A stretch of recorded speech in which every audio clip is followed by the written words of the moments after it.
Harik Anhar. Iya bang. Kamu tuh lagi viral loh. Lagi dibahas bukan hanya di Pekanbaru. Jadi di mana ya bang? Di mana-mana sekarang dibahas, sampai ke Jakarta, senasional kamu dibahas, di ruang lingkup mahasiswa, Oh ada. akademisi, ya. Semua yang bersangkutan dengan pembiayaan di sektor kampus nih, UKT-UKT-an nih. UKT, tambah IP satu lagi bang. Tambah IP juga ya. Iya. Harik, apa yang sebenarnya terjadi, Harik? Ya sebenarnya terjadi ya, saya dilaporin Oke. oleh seorang individu yang kebetulan Ya. menjabat sebagai rektor, Ya. gitu, Mhm. ke Polda Riau. Apa yang kemudian membuat rektor tersebut melaporkan Harik? Konten, karena kan dunia kita dunia media massa ya. Iya. Jadi kami buat kampanye terkait UKT di Instagram. Mhm. Kemudian Bu Rektor mungkin merasa dicemarkan nama baiknya. Oke. Jadi kami dilaporin tanggal 15 Maret kemarin bang. Persoalan tentang merasa dicemarkan nama baik. Harik dan teman-teman merasa mencemarkan nama baik. Oh, tentu aja tidak bang. Karena yang kami kritik fokusnya itu sebenarnya UKT-nya. Ataupun kebijakan yang dikeluarkan Oke. oleh Bu Rektor begitu. Jadi fokusnya terhadap Kebijakan dari UKT dan IP tadi. dan IP hanya IP saja tadi. kebetulan Bu Sri Indarti sebagai rektor. Ya, begitu. ya. Oke. Harik, lalu bagaimana tanggapan teman-teman ya yang bergerak di wadah kalian itu, aliansi mahasiswa penggugat. mahasiswa penggugat. Nah, jadi bagaimana teman-teman yang ketika mendapatkan berita ini kemudian viral Iya. dan habis itu yang kami dengar ya dari masyarakat, lalu kamu kemudian dilaporkan, ya kan? Tapi ada beberapa yang tentu kami nggak tahu gitu. Maksudnya apa yang terjadi dengan teman-teman, terus apa yang sebenarnya ingin kalian sampaikan gitu kan? Ya, sebelumnya memang kami berterima kasih ya dari teman-teman Dampak Baik dan juga studio kita ya. Harik sudah mau datang ke sini dan ingin berbagi.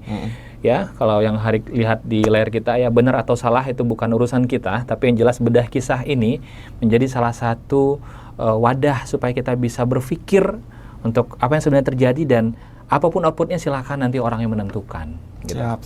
Nah, jadi Harik, bagaimana perasaan teman-teman dari aliansi mahasiswa Penggugat. Nanti kita singkat AMP aja bang. AMP, Aliansi Mahasiswa Penggugat. Iya. Setelah ini viral, apa yang kalian obrolin di dalam? Bubar dulu. Sementara. Jadi dari pertama kali panggilan langsung Ya. kami hapus semua chat, WA. Yes. Kita offline aja semuanya gitu. Oke. Jadi sebenarnya bang, yang dipermasalahkan hari ini terkait, ini boleh saya sebut masalahnya bang? Boleh, silakan. Ada Sri Indarti, broker pendidikan Universitas Riau. Itu adalah hal yang sudah kami setting sebenarnya. Oke. Setting artinya kami mau mengetes sebenarnya. Mengetes. Karena sebelum-sebelumnya selalu menggunakan kata rektor. Oke. Jadi kami ingin melihat apakah ini bakal dilaporkan sebenarnya. Oh, so kalian berarti tahu bahwa Kami tahu, kami ini sudah akan dilaporkan nggak nanti gitu? kami membahas isu ini tidak naik di mahasiswa. Tunggu. Isu ini Iya. tidak naik ke mahasiswa, berarti sebelumnya pernah dibahas. Pernah Tapi nggak naik. tanggal 20 Februari. Jadi 15 Februari surat, 20 Februari kami naikkan. Oh, nggak ada yang bahas. Banyak yang pro sama Bu Rektor, banyak yang pro sama kenaikan UKT karena fasilitas dan lain sebagainya. Jadi kemudian kami buat diskusi untuk membahas itu gitu. Jadi teman-teman udah ready sama konsekuensi yang akan terjadi. Tapi tentu itu masuk dalam salah satu alur akibat yang kami buat. Tapi tidak kami kira gitu. Ya. Karena tentu kami awalnya mengira bakal dipanggil dulu di internal kampus. Untuk diskusi gitu? Untuk diskusi, untuk membahas kalau ada punishment di kampus. Tapi kalian ngajak diskusi nggak sama pihak kampus sebelumnya? Pihak Ada ngajak kampus tanggal 20-an Maret itu salah satu pejabatnya ngajak diskusi bang. Udah saya jelaskan juga itu akun saya pak. Kemudian suaranya suara saya, itu saya yang video, saya yang edit. Cuman kontennya itu bareng teman-teman AMP. Nah, jadi saya setelah itu akan ada dipanggil sidang etik. Ya. Rupa-rupanya sidang etiknya tidak jadi. Nah, kami kira karena tidak jadi nih, oh ya udah selesai. Karena waktu itu belum viral kali. Yang nonton tuh memang udah 500.000 hari itu. tapi nggak viral-viral banget. Ya. 500.000 menurut kami. 500.000 nggak viral-viral banget. Menurut kami ya nonton di Instagram okay. gitu. Ya udah selesai kan. Kami juga kebetulan Aliansi Mahasiswa Penggugat tuh fokusnya ke kajian dan juga diskusi buku sebenarnya, Bang. Oh gitu. Jadi kajian ilmiah dan memang konten itu konten provokator semua, provokasi terhadap isu. Tapi kenyataannya kami tuh suka baca, teman diskusi aja gitu. Tapi karena sering diskusi itu jadi lama-lama kelamaan timbul mau berbuat sesuatu begitu. Iya. Tapi antara tadi ya, wadah Aliansi Penggugat Mahasiswa ini kan kumpulan yang hobi diskusi kajian ilmiah. Betul. Tapi antara kajian dan baca dengan penamaan penggugat tuh jauh beda loh. Nah ini yang lucu, Bang. Ketika itu kebetulan sebelum kami tuh awalnya menggugat terkait pemilihan raya Universitas Riau. Tapi nggak sampai ke ujungnya karena Pemira itu sendiri menurut kami udahlah biarin aja. Saya memang salah satu kompetitor waktu itu, lawan dari Presma yang terpilih sekarang. Oh. Iya. Jadi kamu adalah kubu sebelahnya nih? Enggak, saya sebenarnya kubu dia. Oke. Yang ya mungkin saya nggak mau aklamasi waktu itu, Bang. Ya. Karena kalau aklamasi tidak ada demokrasi menurut saya waktu itu, tidak ada polarisasi, tidak ada pembelajaran demokrasi di kampus. Jadi saya keluar dari barisannya, mohon maaf, saya keluar, saya mendukung pihak lain, siapapun yang mau naik, dan akhirnya nggak ada yang mau maju, akhirnya saya maju. Habis itu kalah lah pokoknya. Setelah kalah, banyak masalah waktu itu, jadi kami buat diskusinya, begitu. Dari situ muncullah gimana kalau ada masalah-masalah kayak gini, kita nggak boleh diam. Karena setelah itu banyak sekali isu-isu. Waktu itu namanya belum Aliansi Mahasiswa Penggugat, masih Aliansi Mahasiswa Undri. Kemudian kami ganti penggugat karena waktu itu isu parkir naik. Oh iya, ada yang viral kemarin parkir. Dan setelah kami berpikir, berdiskusi, demo tidak menyelesaikan masalah. Demo hanya karena Harik itu dulu gubernur mahasiswa yang merasakan bagaimana dihianati ketika berjuang. Artinya saya melihat ada indikasi kong kali kong antara yang demo dengan yang didemo. Jadi akhirnya saya merasa, alah udahlah, aksi massa maupun demo ini sekarang jualan aja. Nah, jadi kami berpikir penggugat, apa yang kami gugat? Hukum, gitu. Jadi ingin mengambil jalan legitasi atau jalan hukum. Mekanisme gerakannya itu kami berfokus sama gerakan akar rumput. Jadi yang menjadi masalah di masyarakat itu apa? Kemudian setelah masyarakat kami dapat ombak ya, masyarakat riak-riak ombaknya itu, kami buat suatu hal yang menggerakkan masyarakat. Biasanya itu kalau jalan rusak, kami ajak masyarakat sekitar untuk perbaikan, Bang. Oh, jadi kalian ajak? Kami ajak. Misalnya kemarin parkir. Kalian sempat juga ngangkat isu jalan rusak? Tadi kan kita mention ada UKT, aku coba rangkum ya. Ada UKT, lalu ada parkir tadi, Harik sebut, terus ada jalan rusak. Dan kamu sempat ikut serta untuk perbaikan jalan. Ada 4 kali masyarakat. Iya. Gimana? Ada untuk perbaikan jalan itu kami pernah dengan masyarakat pencinta pelestari lingkungan. Yang paling rame waktu itu sama Viral Pekanbaru sama Mas Bambang. Itu yang sering nambal-nambal ban. Itu kami ikut. Nambal jalan itu ya. Nambal jalan. Tapi yang paling berefek itu yang di Bangun Sakti karena kami sekitar 5 kali di situ perbaikan jalan. 5 kali dan sekarang alhamdulillah udah lagi perbaikan untuk drainasenya. Karena emang buruk sekali, Bang, di situ. Dan akhirnya jalan itu diperbaiki. Bulan ini. Siapa yang memperbaiki? Pak Muflihun. Pak Muflihun. Atau ya wali kota lah gitu. Alhamdulillah. Makasih banyak Pak Muflihun. Terus tunggu, di situ kalian memberitakan tentang jalan rusak. Iya, jalan ngajak rusak. Masyarakat. Kalian ikut serta? Ikut serta. Kami turun ke jalan karena dulu kami berpikir nih, misal nih ada presiden mahasiswa, benerin jalan dia, rame jalannya pasti. Itu yang kami selalu ingat bahwa mahasiswa tuh mahal namanya. Tapi kadang nggak digunain, gitu, Bang. Soalnya teman-teman banyak yang mengkritik kami, Bang. Tentang apa? Tentang ini kan cara advokasi ya. Cara advokasi itu artinya cara untuk menyampaikan aspirasi. Betul. Nah, menurut teman-teman, mahasiswa memperbaiki jalan itu bukan tupoksinya. Siapa yang bilang? Mayoritas. Mayoritas mengatakan begitu. Pejabat-pejabat kampus selalu seperti itu. Mahasiswa bukan tugasnya memperbaiki jalan. Memperbaiki jalan bukan tugasnya untuk ambil langsung gitu, tapi lebih kepada kebijakan. Tapi menurut kami kebijakan itu susah diubah. Yang bisa kita ubah dulu masyarakatnya gitu, Bang. Lewat tindakan. Lewat tindakan masyarakat tergerak ikut bantuin sekarang jaringan perbaikan jalan kami udah luas Bang. Ada Mas Bambang, ada Mapel, kemudian ada kawan-kawan masyarakat sipil gitu. Jadi mereka support kalian dalam kegiatan memperbaiki jalan Iya, lubang support. tadi ya? Baik itu donasi, kadang juga ikut ke lapangan gitu Jadi harusnya mahasiswa itu terkait jalan itu kebijakan, ada yang bilang begitu. Betul, Terus kalian bilang susah nih diubah. Katakan kebijakan top ya, bagian topnya ada bottom, ada top ya. Terus akhirnya kalian berpikir ya dicoba di topnya ini di kebijakan nggak kelar-kelar nih. Mungkin belum ya, mungkin mudah-mudahan belum gitu. Lalu kemudian kalian mencoba untuk mengubah cara turun ke bawah. Dari bawah banget. Bottom, kalian pakai tindakan. Betul. Dan itu berhasil? Berhasil hari ini. Oke. Ya.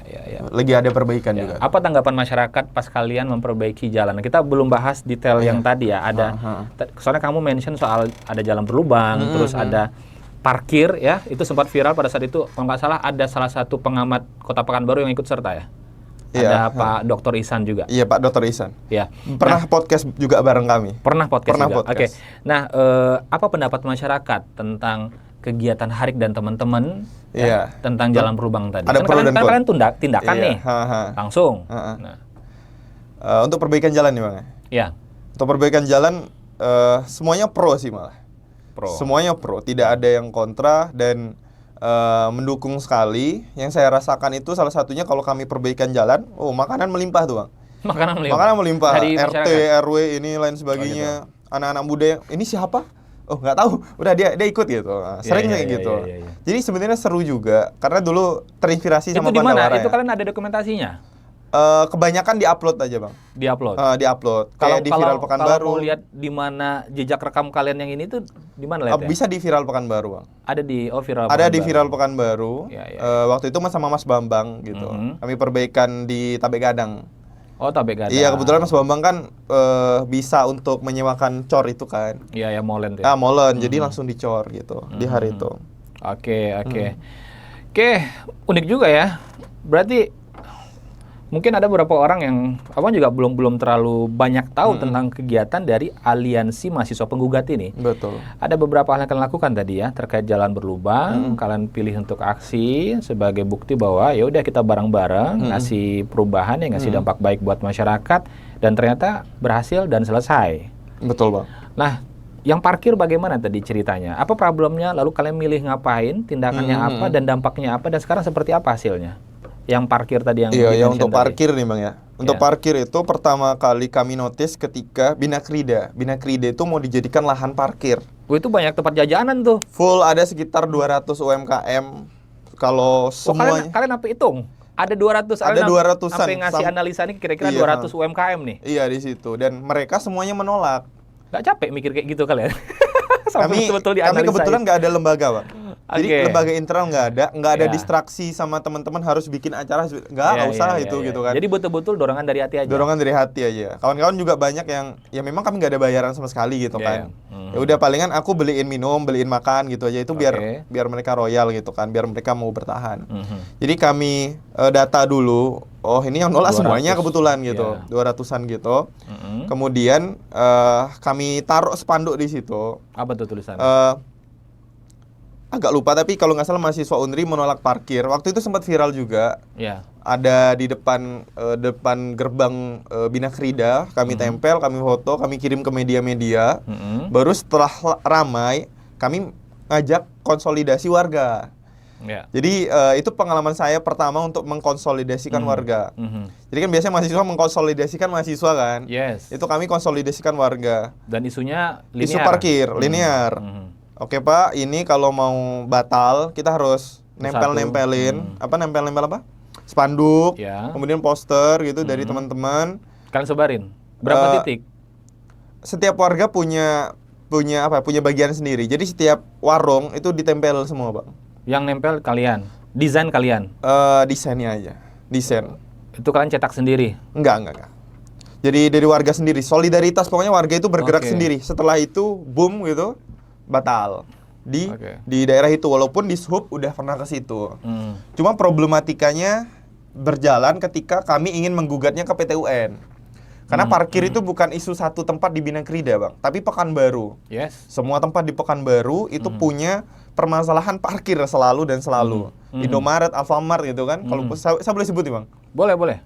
Iya, itu kan harusnya nggak ada parkir. Ya. Tapi kenyataannya itulah yang sering jadi permasalahan kita. Nah, setelah dari situ kami mencoba berdiskusi sama ahli.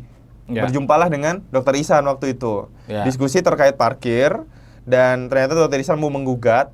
Sayangnya mungkin Pak Dr. Ihsan itu kami lihat memang ternyata sulit dalam memperjuangkan ini. Parkir ini sulit sekali. Nah, setelah itu kami mencoba untuk berdiskusi. Nah, berjumpalah dengan salah satu kelompok. Siapa tuh? Kelompok apa? Organisasi. Oke. Dan kemudian ada ancaman-ancaman. Jadi nggak sengaja diajak duduk gitu, Bang. Adalah ancaman-ancaman. Bahkan ada salah satu anggota kami perempuan, masih mahasiswa baru waktu itu, masih angkatan 2023. Wajahnya itu dikenal oleh tukang parkir dan dibilang, oh kamu ini yang mau hapuskan parkir di Pekanbaru ya gitu. Itu kan serem tuh kalau kemana-mana dikenal wajahnya kan. Diintai-intai ya. Diintai. Ditandain gitu. Iya. Itu nggak nyaman tuh tidur. Jadi akhirnya sama teman-teman kita kayaknya belum bisa ini gugat. Ya. Karena lawannya terlalu gede. Jadi kami berhenti untuk sementara di Bina Krida dulu dan kami masih melihat situasi gitu, Bang, untuk sekarang. Nah, kemarin kami alihkan fokus ke satu aja, yaitu Bango Sakti. Ya. Karena kami tiap hari lewat situ, jalannya banjir. Jadi aspal tapi ada sungainya. Jadi kan itu sangat aneh gitu. Jadi udah kami satu masalah selesai, nanti kami baru pindah lagi gitu. Jadi kalian fokus di daerah Bina Krida. Bango Sakti. Bango Sakti. Bango Sakti. Bina Krida kan udah selesai parkirnya. Udah jadi selesai. kami pindah ke Bango Sakti aja gitu. Jadi kalian pilih daerah terapan dari aksi kalian ini ya. Benar.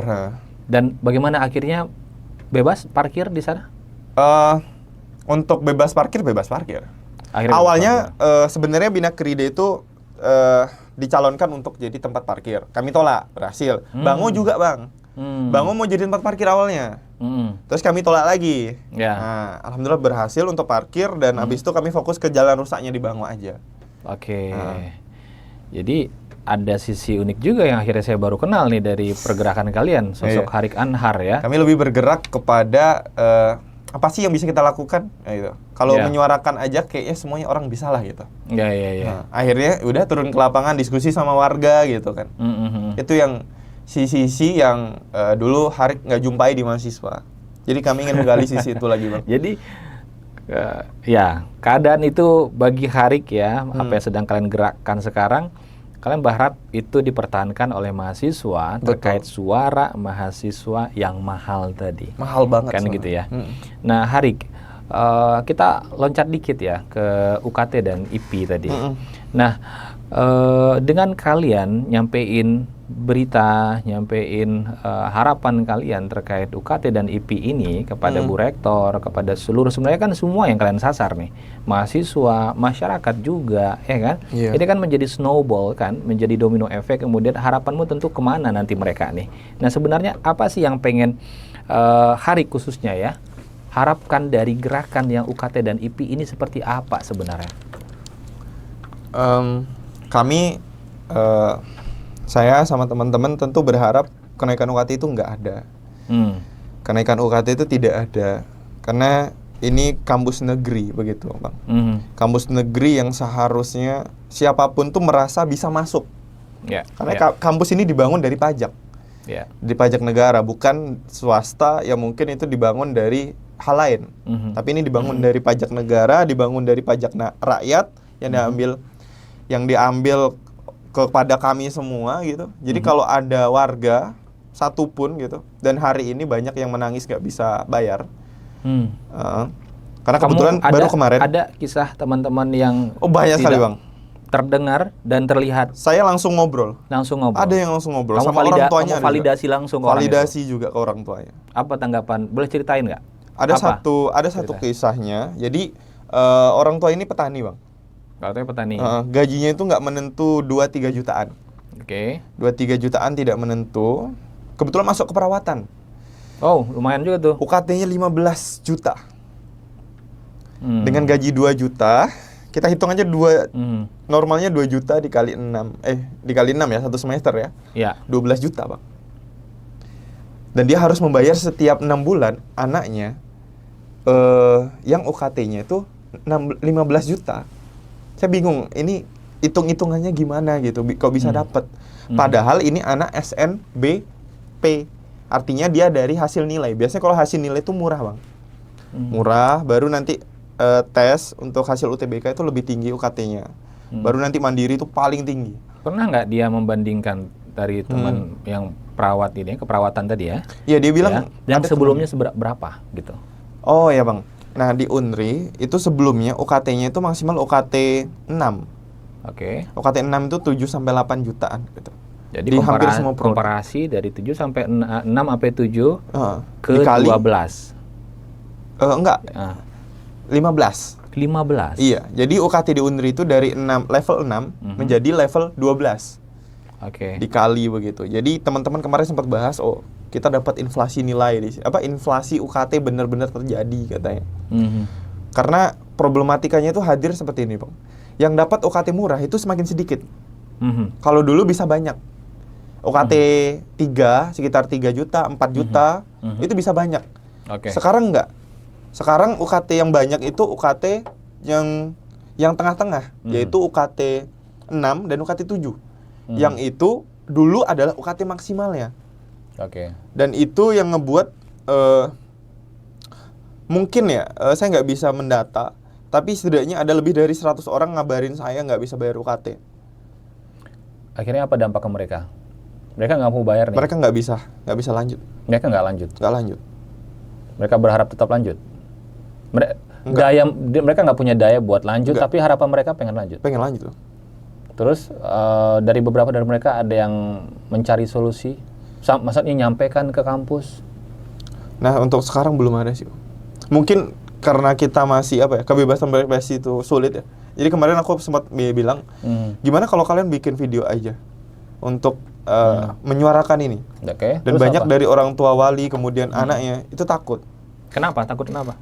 Nah, itulah mungkin kita udah lama nggak ke dunia yang bebas gitu sih rasanya. Jadi mungkin mereka takut ditandain dan lain sebagainya. Jadi teman-teman itu banyak yang masih takut. Kemarin itu udah aku kasih waktu, hari terakhir itu tanggal berapa ya? Kalau nggak salah tanggal 17. Sebelum tanggal itu, kalau kalian masih mau kuliah, kalian pilih antara datang ke Pekanbaru atau nggak kalian bikin video.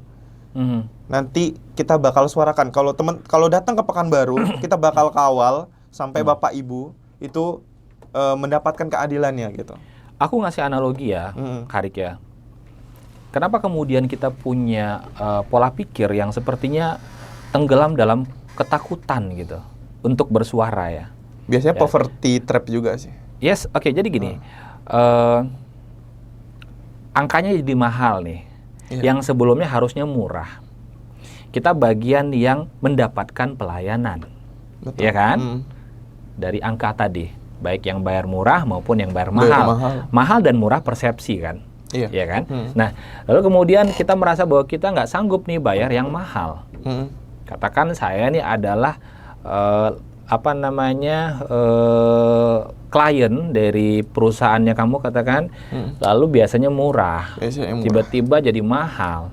Yang akan saya lakukan, ganti. Kita logik kan, berpikir nih, saya ngadep ke kamu, Pak, saya ini kan mitra Bapak, atau komparasi bahasanya, saya kan mahasiswa Bapak. Kita balik lagi ke mitra. Sebelumnya harganya segini, saya masih mampu. Sekarang harganya segini, jadi lebih mahal, saya nggak mampu. Pertanyaannya, bisa nggak berkurang ya Pak? Biar saya tetap jadi mitra Bapak. Balikin lagi ke kampus, biar saya tetap jadi mahasiswa Bapak. Kira-kira yang membuat naik apa ya? Terus kalau ternyata turun, kira-kira masih bisa nggak ya? Sesederhana itu kan harusnya diskusinya, betul nggak? Sederhana sekali. Iya kan? Saya mencoba untuk merangkai logiknya nih, ya bahwa terkait tadi mahal gitu. Karena ada beberapa elemen orang yang nggak mampu. Karena memang sekarang Indonesia termasuk salah satu negara yang memang literasinya rendah dikarenakan pendidikannya tidak mumpuni. Betul. Lalu kita tilik lagi kenapa dia literasi rendah dan pendidikannya nggak mumpuni, dikarenakan mengecap atau untuk bisa mendapatkan layanan pendidikan tadi terlalu mahal, kan gitu ya? Benar. Meskipun ada banyak gerakan-gerakan di luar sana yang memberikan support untuk bisa tetap mendapatkan pendidikan secara non formal. Tapi untuk mendapatkan pekerjaan mungkin yang sekarang orang berpikir pekerjaannya harus kantoran, itu buktinya harus memberikan pembuktian bahwa dia sudah melalui jalur pendidikan yang formal tadi. Betul kan? Betul. Sehingga meskipun dia dapat pendidikan luar sana, katakan dia pinter gitu kan, tapi dia tidak mempunyai bukti dia kuliah di sini, ketika dia pengen nyasar perusahaan bonafit, itu nggak berlaku. Skema itu yang sekarang mengikat sebenarnya. Nah, balik apakah ya kepada teman-teman tadi yang terdampak kepada yang kalian sampaikan tadi ya di sini UKT-nya mahal gitu ya. Bagaimana dengan logik kalian gitu teman-teman, maksudnya bukan kamu nih tapi yang tadi terdampak itu, apa mereka nggak mau untuk ya datang ke pimpinan tertinggi di university ya, Bu Rektor gitu, atau mungkin ke pihak terkait, karena gini saya rasa semuanya itu bisa didiskusikan dengan baik, ya kan? Karena Tuhan juga mencontohkan kepada kita bahwa kalau kamu punya sesuatu sampaikan. Kalau kamu nggak mau sampaikan, kata dia, aku sesuai prasangka hambaku. Jadi kalau kamu bilang bahwa aku buruk, ya karena kamu nyangkanya buruk. Harik nyangkanya aku baik, bro, gitu kan? So tentang communication, tentang komunikasi. Apa yang terjadi? Ini pertanyaannya. Apa yang terjadi di kalian para mahasiswa? Kenapa tidak kuat untuk berkomunikasi? Mungkin kamu mampu dan teman-teman mampu. Apa yang terjadi di mahasiswa sekarang? Kenapa komunikasi itu sepertinya sulit bagi kalian? Itu cukup kompleks ya Bang ya. Kalau menurut Harik sih ya, berdasarkan pengalaman juga dari teman-teman semua, memang ada, kalau dulu Bang, kuliah itu bisa 7 tahun misalnya. Yes. Sekarang itu 5 tahun tuh udah terasa lama. Iya udah terasa lama. Jadi mahasiswa-mahasiswa yang berani itu mulai hilang di kampus. Kalau saya masih ingat sih, dulu ada adik tingkat saya, angkatan 2023, dari pendidikan kimia, dia bilang kayak gini, Bang, dulu aku waktu SMP itu kenal kampus itu karena apa? Bukan SMP sih, dia bilangnya dulu Bang, kita mahasiswa itu mengenal kampus karena mahasiswanya. Kalau sekarang hanya karena kampusnya Bang. Nah karena kampus itu sendiri membuat blok. Artinya kan ini sebuah lembaga yang sulit untuk diajak komunikasi. Itu yang kami lihat. Misalnya sih Bang, saya pernah hadir. Jadi UNRI itu salah satu alasan kenapa mau naikkan UKT karena PTNBH, Perguruan Tinggi Negeri Berbadan Hukum, di mana sebenarnya seluruh keuangan diatur sendiri oleh UNRI. Kalau sekarang kan dikirim ke negara. Iya. Jadi saya pernah hadir di forum itu. Bu Rektor, kemudian ada 2 rektor lain menyampaikan apa sih PTNBH. Selesai, forum judulnya itu Forum Group Discussion. FGD. Oke, saya berdiri, mau nanya. Yang lain juga nanya tuh. Maksudnya para bapak ibu dosen juga bertanya. Di sekitar saya semua, mahasiswa nanya, gitu. Bapak ibu dosen semuanya bilang kayak gitu. Para dosen yang di situ. Dan saya yang pertama angkat tangan Bang. Dan saya yang nggak boleh nanya. Dan nggak ada mahasiswa yang bertanya waktu itu. Nggak bisa. Jadi kamu nggak boleh nanya, kenapa? Nggak dikasih kesempatan. Sama siapa itu nggak dikasih kesempatan? Tentu oleh moderatornya. Gimana cara ngomongnya? Kamu nggak boleh nanya gitu. Kamu udah berdiri nih kan? Udah berdiri. Terus? Udah berdiri, udah gini kan? Ya, Pertama kali berdiri, tapi yang dikasih kesempatan yang lain. Itu saya rasakan sebagai salah satu pembungkaman ya. Dan pada dasarnya sekarang perguruan tinggi itu isinya, mohon maaf, mungkin orang-orang yang hidup pada zaman Pak Soeharto. Zaman Pak Soeharto itu kan fokusnya ada 2 hal kalau saya nggak salah. Silent treatment, artinya kesunyian yang mengancam. Sama satunya lagi itu pembangunisme. Kesunyian yang mengancam ini maksudnya adalah kalau anak-anak itu diuji dengan permainan, anak muda sama nafsunya, orang tua itu nama baik Bang, kehormatan. Jadi kami merasakan bahwa bapak ibu yang sekarang lagi menjabat, itu tidak memberikan kebebasan berekspresi, dalam artian membuat forum-forum diskusi yang intelektual, yang kritis, itu tidak ada lagi. Ataupun mengundang orang tua mahasiswa untuk mendiskusikan ini juga tidak ada. Jadi mereka tidak mau mengambil jalan di mana jalan itu akan mencemarkan nama baiknya misalnya. Dan itulah yang menurut saya terjadi sekarang. Jadi suara-suara yang berbeda itu selain dibungkam, itu juga diheningkan. Yeah. Nah, jadi ketika melihat orang tua yang sekarang pada diem, udahlah kita nggak usah bayar, udah nyari tempat lain lah, swasta lebih murah pun. Itu mungkin kebanyakan adalah hasil dari sebelum-sebelumnya mereka merasakan bahwa bersuara pun nggak ditanggapi, bersuara mungkin ke saya juga, bersuara dengan pengalaman saya yang sekarang, bersuara itu nggak enak, Bang. Nggak enak. Pusing, pening, mau dilaporin gitu kan. Yeah. Khawatirnya kayak gitu, ditandain juga. Diancam DO juga. Diancam dikeluarkan dari kampus. Keluarga Lebih nangis lagi, Bang. Keluarga nggak tahu kabar anaknya gimana. Kan saya pernah hilang tuh 3 hari tuh. Hilang maksud kamu tuh nggak ada kontak, kabar? Nggak ada kabar. Ya. Karena saking pusingnya, dilaporin polisi, mau diancam DO juga denger-denger. Dia berat gitu kan. Sebenarnya di kasus saya juga, Pak, yang untuk viral UKT ini, hampir 10 hari itu saya nggak bahas ini sama siapapun. Oh ya? Iya, cuman 1 orang aja, dah. 1 orang. Yang karena polisi mendorong untuk, yaudah, nggak usah ngomong sama siapapun. Nanti ini viral mu, nggak dimaafin mu, masuk penjara. Kalau ini viral, Bu Rektor makin tak ingin kasusmu itu dihentikan, gitu. Dari kepolisian. Ya. Jadi mungkin itu, Bang, yang bisa saya lihat ya tentang Bapak Ibu yang sekarang sedang memimpin itu mungkin lahir ataupun berkembang ataupun bertumbuh ketika zaman Pak Soeharto. Jadi mindsetnya yang terbaik adalah semuanya hening walaupun dalam kekacauan. Karena setelah kasus ini banyak sekali isu yang keluar. Iya, seperti itu. Jadi ada yang mau saya sampaikan, mungkin keluar sedikit ya terkait suara, kata kunci yang mau kita bahas. Benar. Ya. Jadi dulu orang yang masuk ke TV adalah artis, penyanyi. Ya, orang-orang yang memang kemudian sudah punya kontrak khusus. Oh, benar. Ya kan? Kalau dia masuk TV, katakan dia bernyanyi, membuat satu program, ya bersuara, ya, lalu viral, ya kan? Lalu sekarang pakai handphone, pakai HP doang, dia bikin, lalu dia kemudian bersuara, ada yang suka, ada yang nggak suka. Keduanya ingin menyampaikan, lu harus tahu gue nggak suka sama orang ini, lu juga harus tahu gue suka sama orang ini. Keduanya bersuara, dan itu akan menjadi domino effect, ya kan? Atau katakanlah snowball, bola salju yang dari atas kecil ke bawah makin gede. Nggak peduli siapa yang sedang dia hantam, benar atau salah, tapi yang jelas dia sedang tersampaikan, viral. Gitu. So sekarang itu kurasa ya, mungkin dengan skema tadi teman-teman di luar sana paham bahwa sekarang tuh skemanya adalah partisipatif gitu. Dalam branding satu gerakan atau dalam penyampaian satu program itu tentang sebanyak apa orang partisipatif dalam gerakan ini, dalam yang sedang disampaikan oleh teman-teman mahasiswa.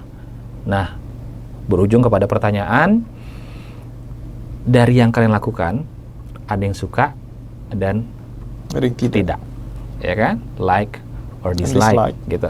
Nah, di sana apakah menurutmu banyak yang setuju dengan gerakan Harik dan teman-teman? Nah, kalau dikatakan setuju, mayoritas setuju. Mayoritas setuju. Mahasiswa, dosen, orang tua, ada 3 klasifikasi. Malah, mana? Kalau klasifikasinya, mahasiswa tentu mendukung. Ya.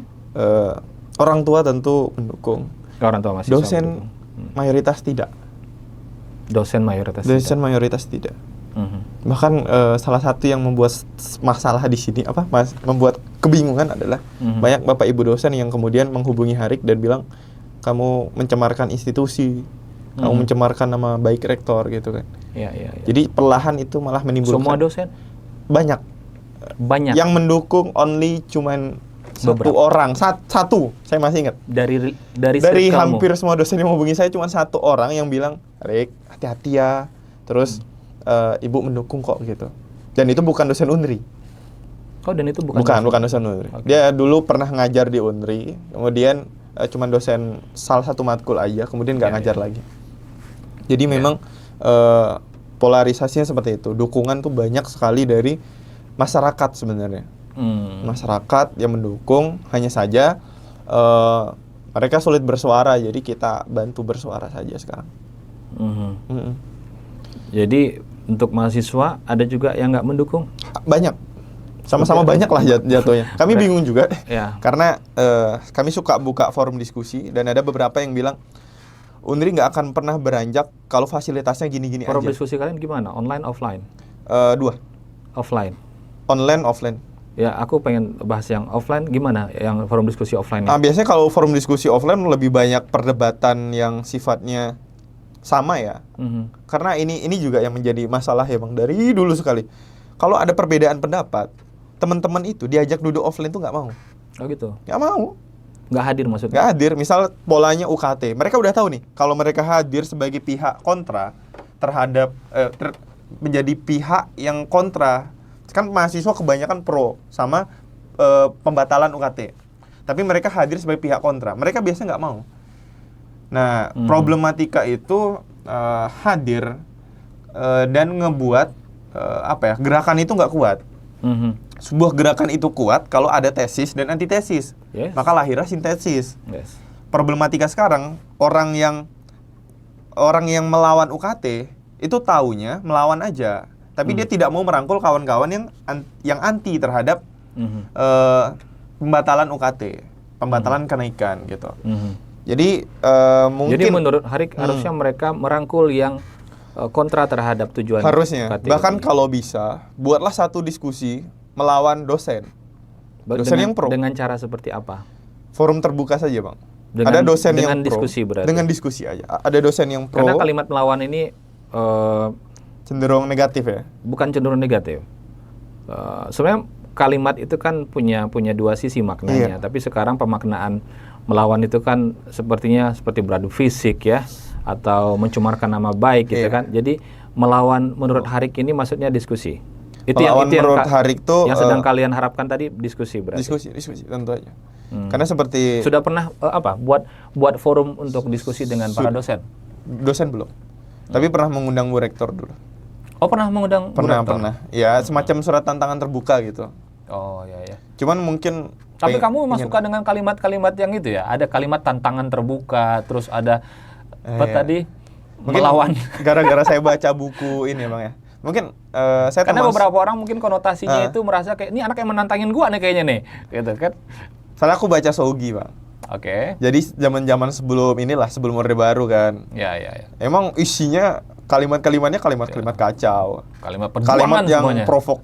Provokasi. Padahal ya provok lah intinya. Provok. Cuman kan untuk metodenya ya kayak gitu. Maksudnya ketika kami melawan terhadap kerusakan jalan, ya sebenarnya kami itu memperbaiki jalan gitu. Cuman kalau nggak dibilang kami memperbaiki jalan aja gitu kan, itu nggak pernyataan sikap menurut kami. Itu lebih kepada salah satu sumbangan kami daripada koar-koar aja. Ya udahlah kita perbaikan aja gitu. Ya. Jadi di permasalahan yang sekarang UKT juga ini, ke depan mungkin kami bakal buat lebih banyak diskusi. Bahkan ada rencana untuk melawan itu ataupun menolak kenaikan. Itu salah satunya dengan berkemah di kampus rencana. Mungkin di salah satu gedung itu akan dijadikan tempat kemahnya gitu. Supaya benar-benar berubah gitu, benar-benar dicabut aturan itu gitu sih. Jadi dampak dari apa yang sedang Harik dan teman-teman suarakan di UKT ini tentu kalian sudah tahu. Iya, sudah. Ya kan? Dan ada tersebar berita Bu Rektor kabarnya mencabut laporan. Berarti sudah dicabut laporan ke Harik belum. dan Belum. Oh, belum. Masa? Belum. Udah ada semalam beberapa wartawan ngasih tahu, kok ini nggak sesuai karena di Polda belum dicabut. Oh, ada yang menyampaikan ke Ibu bahwa itu. Kalau kami kan nggak berhubungan sama Polda, kami menunggu aja. Terlalu banyak komunikasi malah nanti gimana. Jadi dapat informasi dari wartawan. Tapi ini belum dicabut. Di video Bu Rektor itu sudah dicabut. Kemungkinan besar. Atau akan dicabut? Mana bahasa yang tepat? Sudah seharusnya akan dicabut. Karena dapat informasi langsung dari salah satu pejabat di kampus hari Senin dicabutnya. Setelah mediasi. Jadi mediasinya itu udah datang aja, diem, nanti dicabut gitu katanya. nggak usah bikin hal-hal aneh lah gitu. Oke. Cuman Jadi kan mediasi beda. itu udah. Nah, mediasinya belum. Oke. Mediasinya hari Senin. Senin kapan? Senin depan. Om. Oh, Berarti Senin besok, depan. besok. Iya. Heeh. Sekarang kan hari Ahad tuh, hari Iya, Minggu sekarang. Ahad. Berarti Senin besok kalian mediasi. Kalau secara yang disebutkan tadi, pas mediasi itu cabut. Gitu. Nah, Dengan tanda mungkin kutip. nunggu itu kali nggak? Mungkin dengan tanda kutip kami nggak tahu kesepakatannya apa. Oke, di situ ada bulir-bulir dong. Tentu Artinya, dan belum tentu sepakat, Bang. Mungkin disuruh Iya. bikin video minta maaf, bikin surat terbuka gitu kan. Iya. Karena ini jadi kalian sudah, jadi Harik dan teman-teman sudah tahu ini nanti akan begini, ini mungkin Iya, begini. Kalian sudah merancang output apa dari, mungkin aku akan buat klarifikasi begini. Sorry, ada sampai merencanakan kemungkinan paling terburuk yang akan terjadi pada Harik. yang dipenjarakan atau yang mana? Bahkan paling terburuk. Dibunuh. Yes. Kami udah mitigasi itu juga. Kalau di jalan mana tahu tiba-tiba kenapa-napa, ya udah, jangan kemana-mana nggak boleh nggak boleh sendirian. Ya.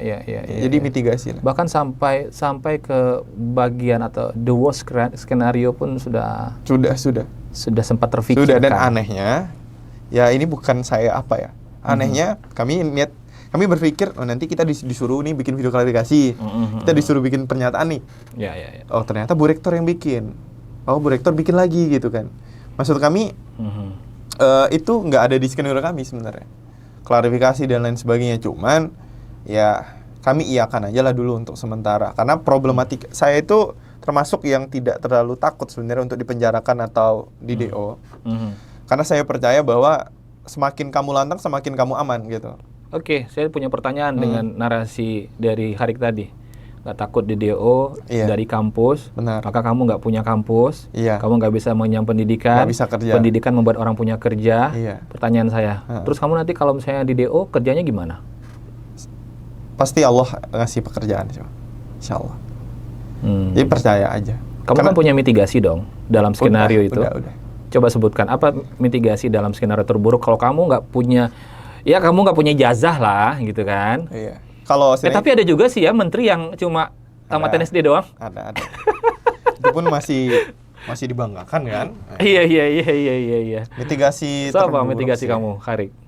Kalau emang nggak dapet, jadi saya bukan ahli ya Bang, tapi saya udah bisa menangkap algoritma Ya. dalam menaikkan isu. Oke. Nah, itu pembelajaran yang paling mahal yang saya dapat di semua sekitar setengah tahun ke belakang ini. Bagaimana kita naikkan isu, bagaimana membranding seseorang, Iya. bagaimana membranding politik di zaman sekarang, zaman now. Iya. Udah bukan nempel-nempel spanduk lagi.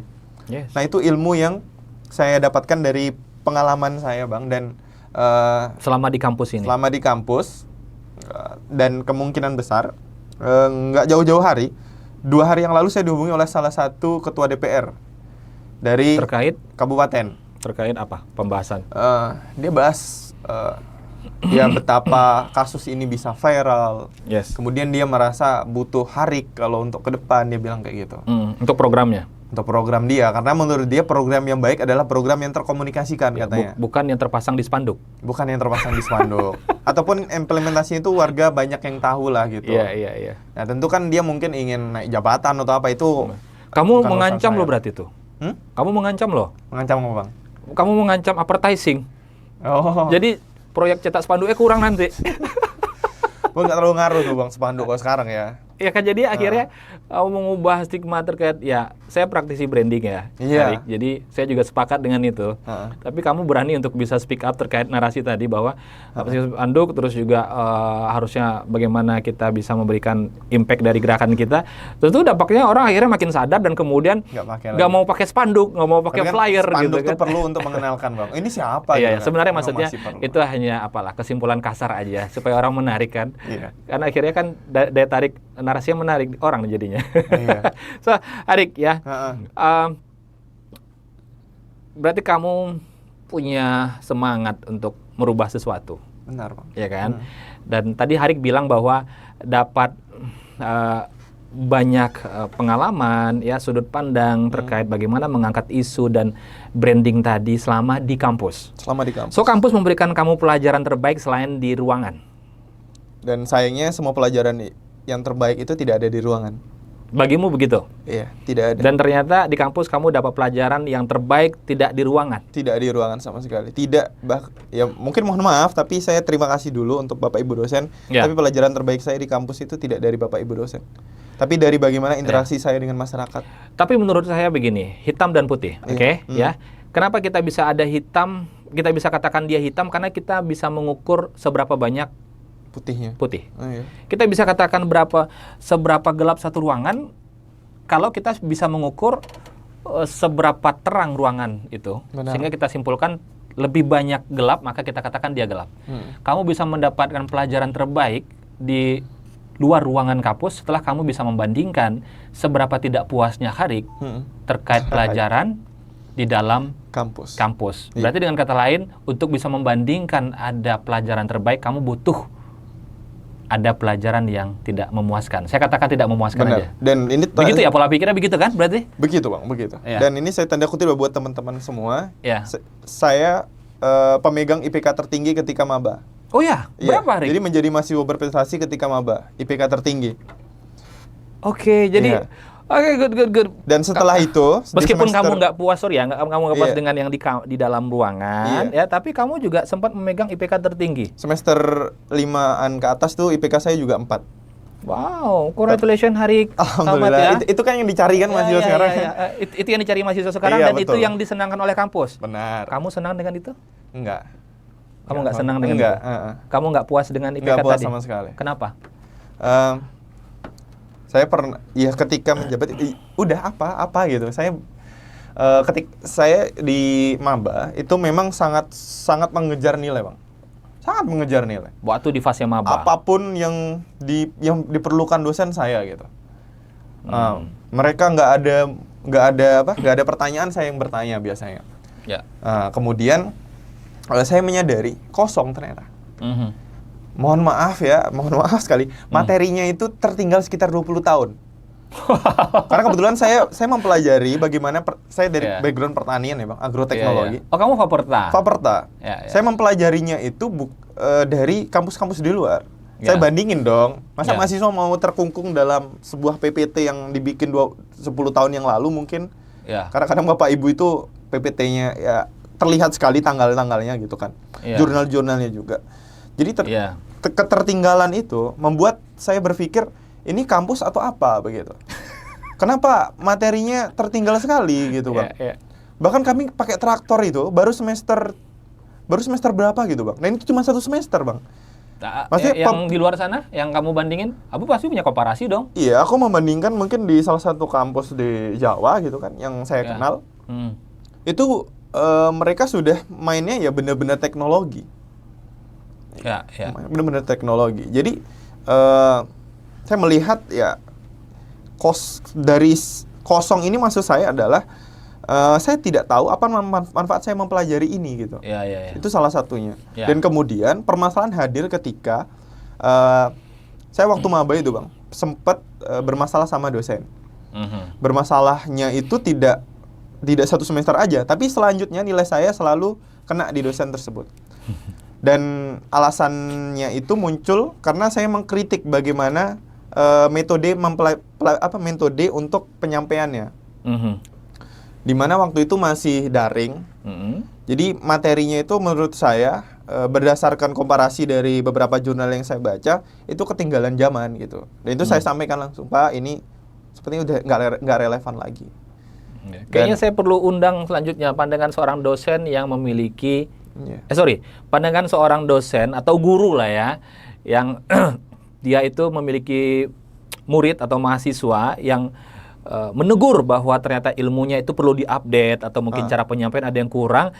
Saya suka tentang bagaimana informasi disampaikan langsung oleh personalnya. Nah, mungkin nanti menarik juga tuh, karena saya rasa banyak ya, saya dengar mahasiswa yang nggak puas terkait penyampaian dari dosen, dan juga banyak dosen mengatakan bahwa maaf ya, aku nggak suka attitude-nya, kata dia. Iya.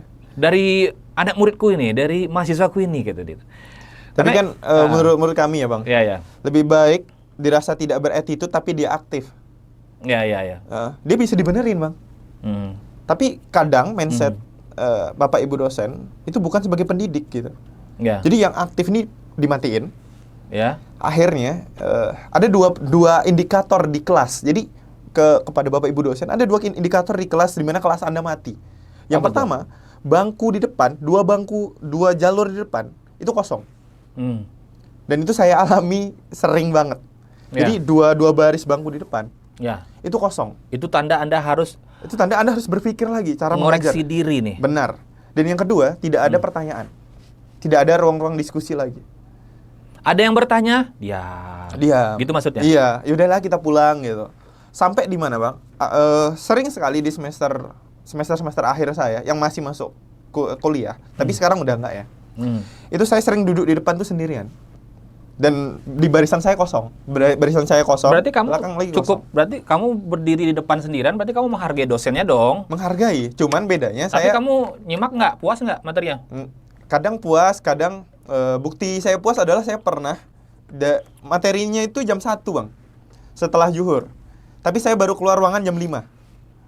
Jam 5 sore. Jam 1 siang ya? Iya, kalau saya tertarik itu, Bapak Ibu saya pernah selesai kuliah jam 14.40 gitu kan.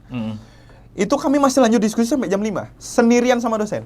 Karena materinya itu sangat menarik menurut saya. Waktu itu nanoteknologi kami bahas di bidang pertanian. Yang lain udah pada pulang, Bang. Dosennya masih ada sekarang Dosennya di kampus? puas. Sekarang masih ada di kampus? Masih ada di kampus. Kamu pengen nyampein sama dosenmu nggak? Ya, Bahwa kamu tertarik dengan materinya? sangat tertarik sih. Kebetulan itu padahal salah satu topik yang kecil, subjeknya cuma nanoteknologi di bidang pertanian. Tapi kami bahas itu panjang sekali sampai jam 5 sore. Kenapa kamu tertarik? Karena dia unik, Karena dia unik jarang dibahas. Dan ibu itu pernah menelitinya. Oke. Walaupun gagal. Dan dia pernah menelitinya. Nah, itu kan poin yang besar begitu. Jadi hal-hal baru seperti itu ya bagusnya memang dibawa kembali ke ruang-ruang diskusi. Dan bahkan kalau bisa teknologi-teknologi itu asalnya dari mahasiswa. Jangan lagi mahasiswa ini mengincar penelitian dosen. Jangan. Tapi bagaimana penelitian dia itu lebih berharga daripada penelitian-penelitian dosen. Begitu. itu bukti bahwa dia berhasil dididik oleh dosennya. Benar. Menurut Gitu kan saya, maksudnya? menurut saya keberhasilan seorang Bapak Ibu dosen adalah menghasilkan kebebasan berpikir dan keinginan curiosity, keinginan tahuan yang besar. Ya. Bukan, Penasaran ya? bukan dari IPK yang tinggi. Karena kemarin sempat kami bahas di salah satu forum, terjadinya inflasi nilai. Di mana nilai A itu nggak berharga.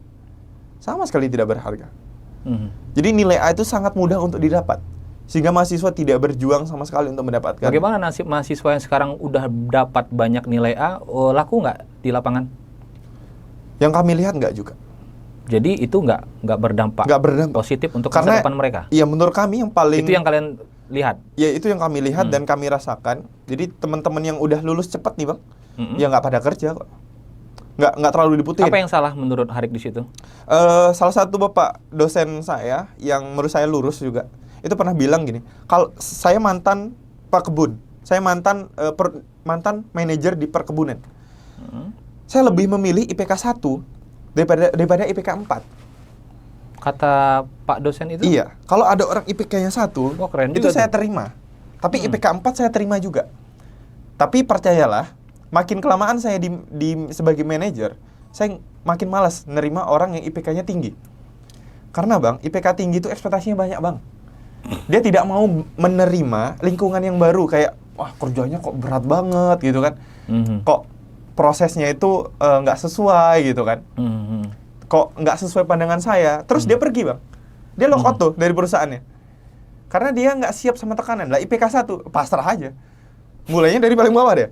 Makin lama makin pandai dia, makin kena tekanan. Udahlah, yang penting dapat kerja gitu kan. Lama-kelamaan dia jadi manajer dia. Iya. Tapi orang IPK 3 itu sering tidak puas. Sering tidak bisa bertahan di benturan. Karena kan mahasiswa itu harusnya terbentur. Dia tidak ada tuh. Ya udah, terluluskan. Jadi terbentuk, nggak ada. Dia harus dibenturkan gitu, Bang. Sama masalah. Baru dia itu jadi mahasiswa. Dan menurut kami itu nggak ada lagi di dunia pendidikan sekarang ataupun di kampusnya.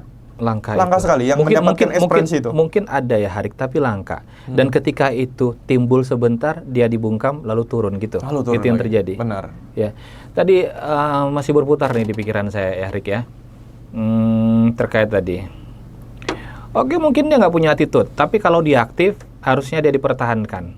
Benar. Lalu kamu tadi bilang, karena dengan tenaga pendidik tadi, harusnya dia bisa berperan mendidik yang tadi nggak berattitude jadi berattitude. Saya pernah dengar ya, salah satu ulama bilang begini,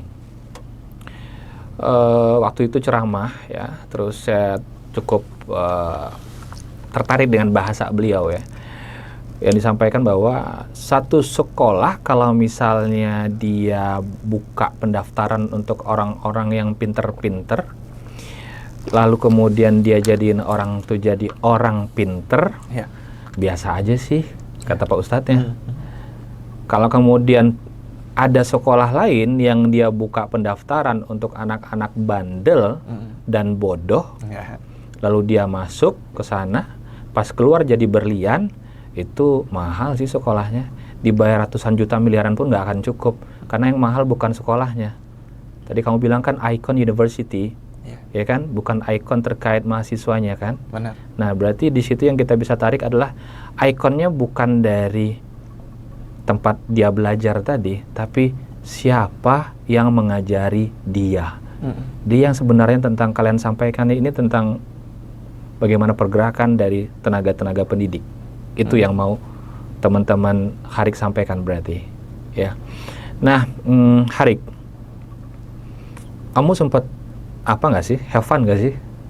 Have fun. Yes, dengan misalnya gini. Dengan viral ini, Bang. Ya enggak kan gini. Kamu tuh kayak orangnya hobi berpikir ya, ya kan, hobi dengan dengan tantangan, ya kan. Hobi dengan hal-hal yang kalau kata anak sekarang itu nanti dia akan balas begini. Santai aja lah, bro.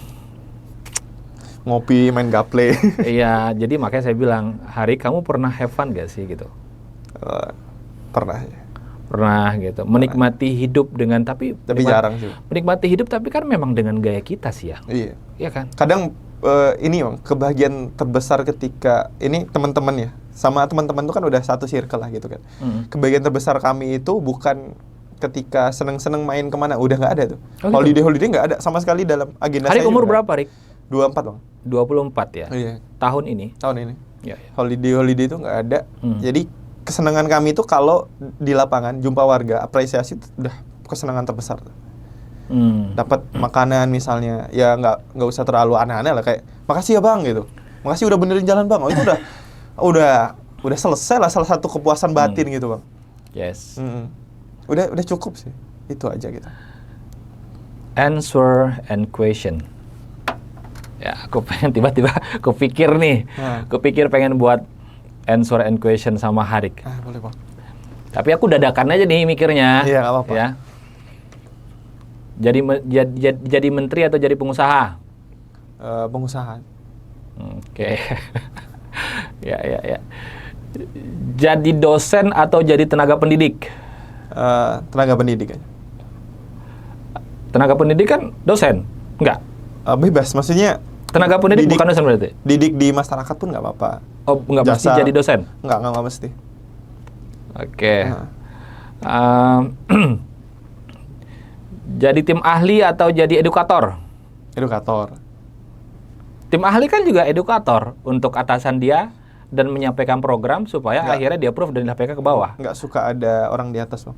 Oh gitu? Nggak suka. Males. Banyak tekanan nih. Nggak suka ada orang di atas? Nggak suka. Kenapa? Nggak bebas. Kenapa?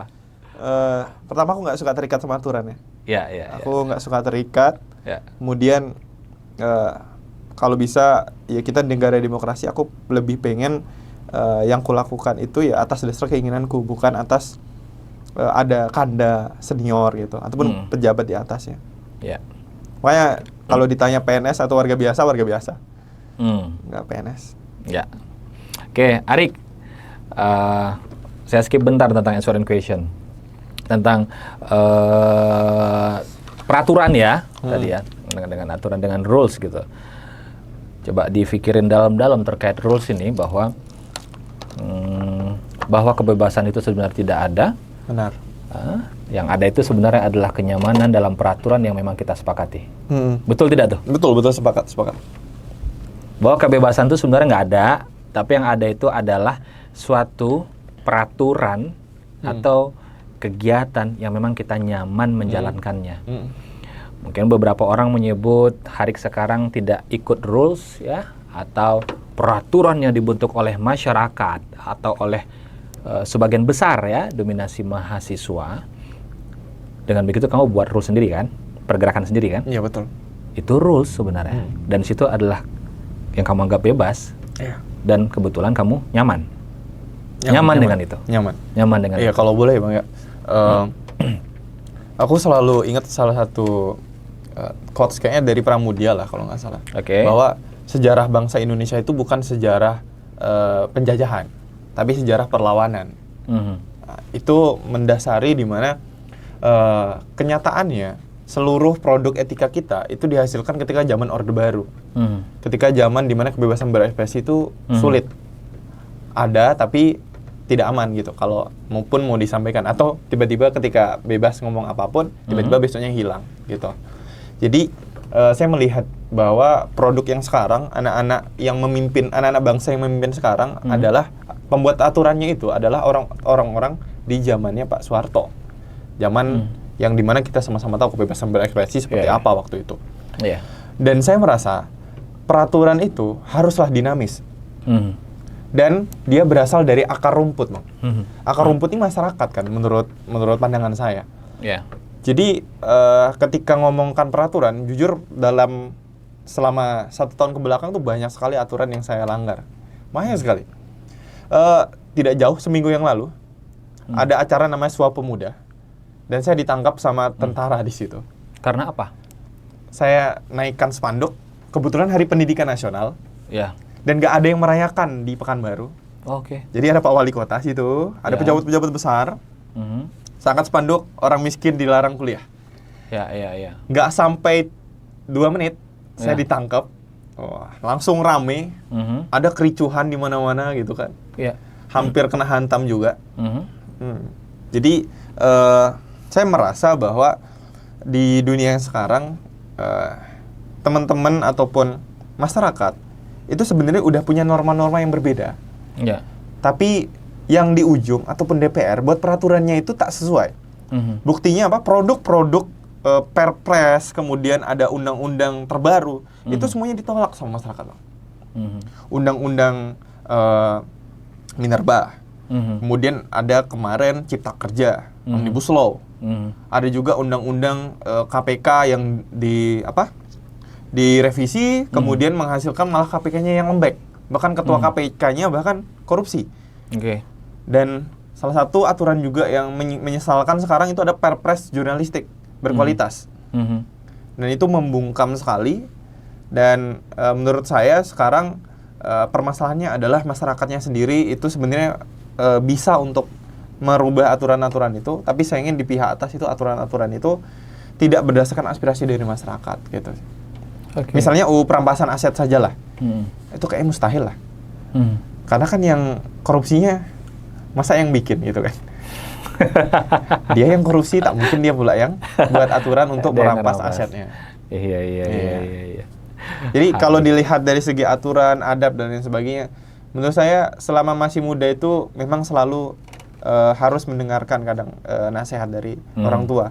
Namun kita tahu bahwa zaman kita udah beda gitu sih, Bang. Apa impian Harik ke depannya yang pengen Harik kerjakan dengan yang sekarang kan kamu udah sampai di fase ini, ya, dengan berbagai yang kamu bilang tadi, ingin menyuarakan sesuatu atau berbagai pelanggaran yang sudah kamu lalui gitu ya.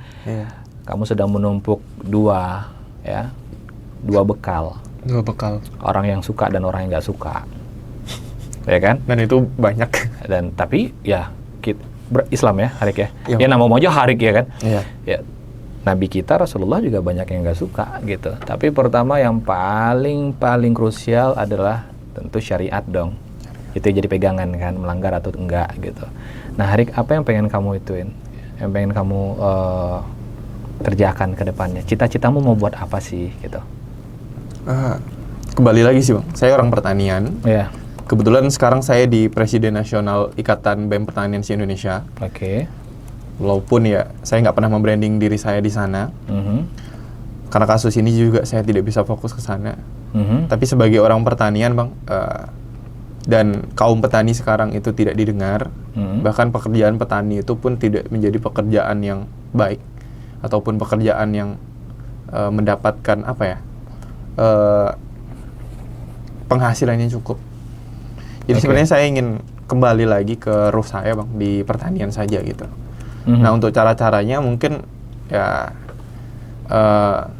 kemungkinan besar saya pengen buat satu organisasi yang mendukung petani yang melawan Bang. Dan khusus petani ya. Masih mau melawan Harik ini teman-teman ya. Soalnya saya apa yang mau dilawan dari pertanian Harik? Setidaknya saya pengen bahwa petani itu bisa sejahtera, itu aja sih. Bisa sejahtera. Sejahtera artinya penghasilannya cukup, pupuk kita kan kalau ada perang di luar negeri pasti bermasalah. Padahal kita ini negara agraris, tapi menghasilkan pupuk aja nggak bisa gitu Bang. Kan aneh. Sampai mahal ya? Sampai mahal, karena impor masih.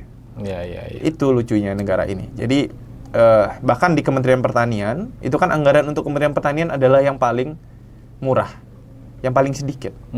Jadi padahal negaranya negara agraris. Negara gelarnya agraris. Bahkan malah Kementerian Pertahanan yang dimana kita nggak ada masalah pertahanan sekarang itu tinggi banget gitu kan. Iya, padahal sekali. Perang itu yang paling harus nggak bisa hilang adalah senjatanya makanan. Iya betul.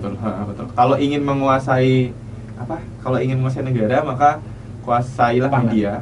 Tapi kalau ingin menguasai kehidupan, kuasailah pangan.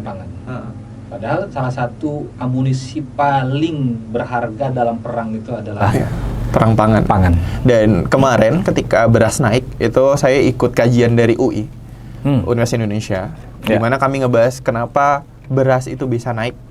Dan ternyata di sana ada namanya beberapa konsepnya, salah satunya deglobalisasi. Jadi negara antar negara ini sudah memprediksi bahwa akan terjadinya krisis pangan di tahun 2030. Dan masalah Indonesia itu adalah tidak punya mitra yang kuat terkait pangan. Jadi misalnya ketika kita bisa impor pangan Bang, kita hanya bisa mengimpor pangan dari negara-negara seperti China. Padahal Thailand lagi swasembada pangan, beras. Vietnam swasembada beras. Tapi kenapa mereka tidak mau bantu kita? Karena mereka tahu bahwa akan ada krisis pangan ke depan. Nah, Indonesia masih bertumpu kepada negara-negara seperti Cina. Dan menurut saya itu kekacauan akan terjadi sih dalam waktu dekat ini. Padahal sederhananya aku lagi nyiapin nyetok buat kebutuhan negaraku karena bentar lagi ada krisis. Kita kok nggak nyetok? Jangankan nyetok, bikin aja belum. Kan gitu kan? Petaninya aja udah malas nanam lagi. Saya kasih suatu perandain misal ya. Perputaran sampah per Pekanbaru katakan adalah 1.000 ton lebih gitu. Dan kalau saya katakan semua itu adalah bahan baku pupuk, bagaimana? Apa yang akan kamu lakukan? Seharusnya kalau menjadi pejabat ya ubah jadi pupuk kan, pupuk organik kan. Seharusnya. Berarti kita punya bahan baku pupuk organik yang luar biasa besar. 1.100 ton per hari. Seandainya itu adalah bahan baku kita untuk pupuk, kamu sebagai pejabat katakan ya, apa yang akan kamu lakukan? Tentu membuat pusat produksinya. Untuk khusus pupuk organik dulu. Siapa yang akan diutamakan? Karena di sini nilai pupuk sekarang luar negeri juga akan butuh. Ya tentu dalam negeri dulu. Berarti untuk petani kita. Bangun petani kita dulu, kestabilan mereka.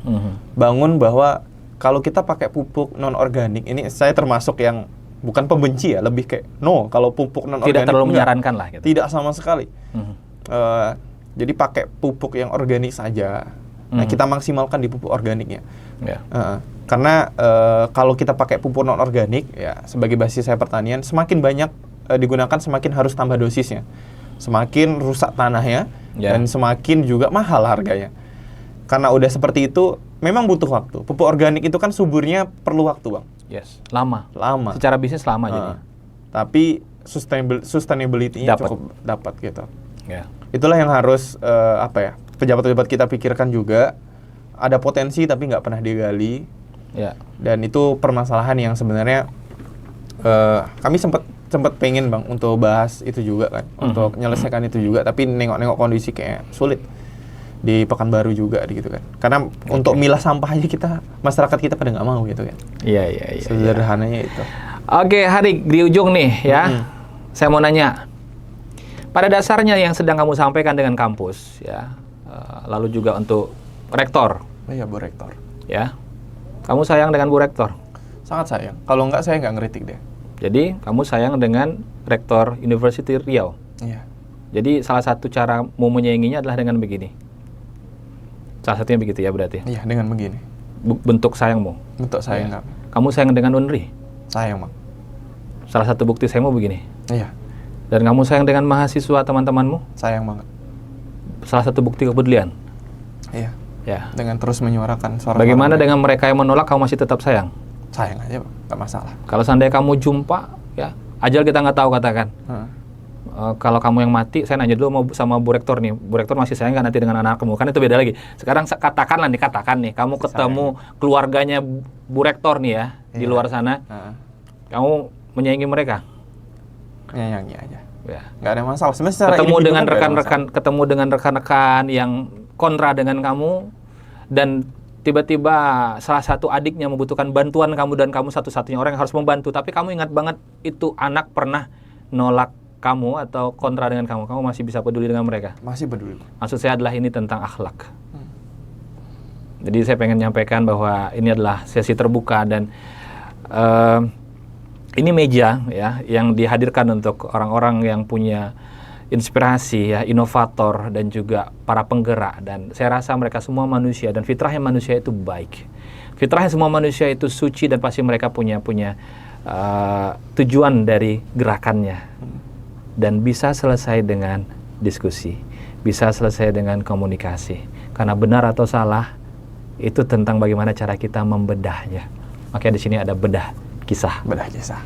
Jadi Harik ya, output dari ini semua itu yang menentukan adalah mereka yang menonton apa yang sedang kamu ceritakan, apa yang sedang kamu gerakkan. Yang jelas kalau mungkin saya boleh kasih saran kepada Harik, jangan pernah lupakan Tuhan, dan jangan pernah lupakan orang tua. Itu aja yang biasanya yang paling mendukung kita di muka bumi ini. Dan seandainya Bu Rektor juga hadir ya di sini, mungkin saya akan ucapkan yang sama, karena pasti semuanya punya tujuan baik. Harik, thank you ya sudah datang di podcast ini ya. Saya ngasih kamu beberapa menit untuk merangkum dan memberikan last statement untuk teman-teman di luar sana, tidak terbatas Pekanbaru, Riau, dan Indonesia. Silakan Harik, apa yang mau kamu sampaikan di last statement ini?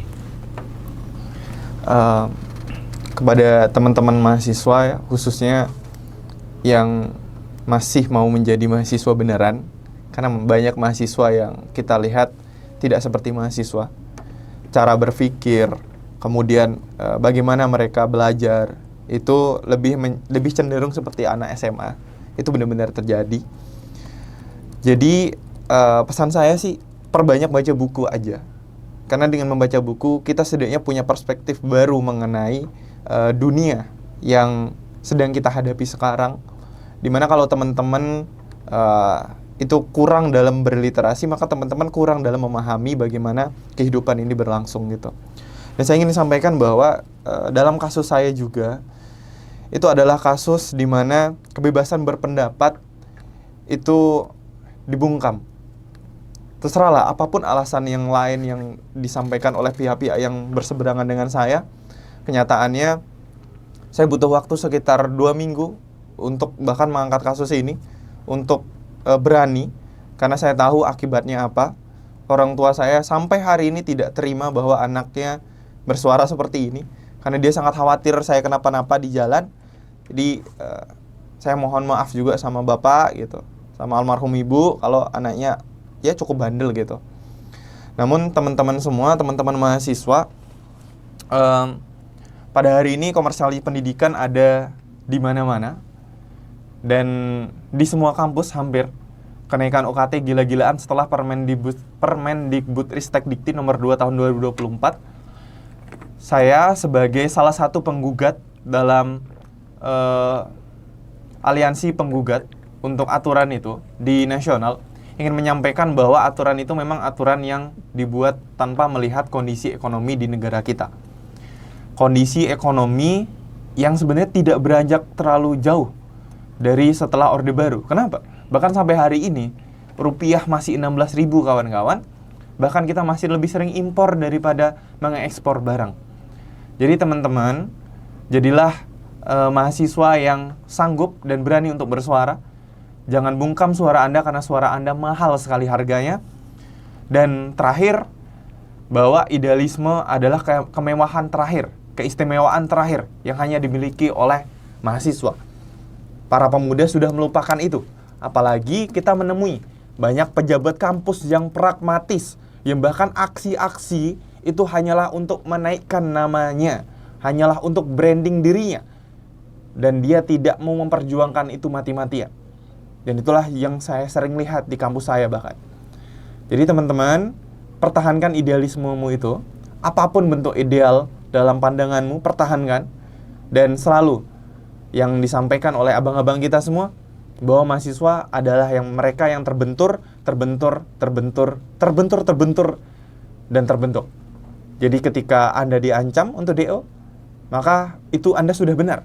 Ketika Anda diancam untuk dilaporkan polisi, maka Anda sudah benar. Karena kebenaran itu teman-teman pasti banyak lawannya, pasti banyak musuhnya.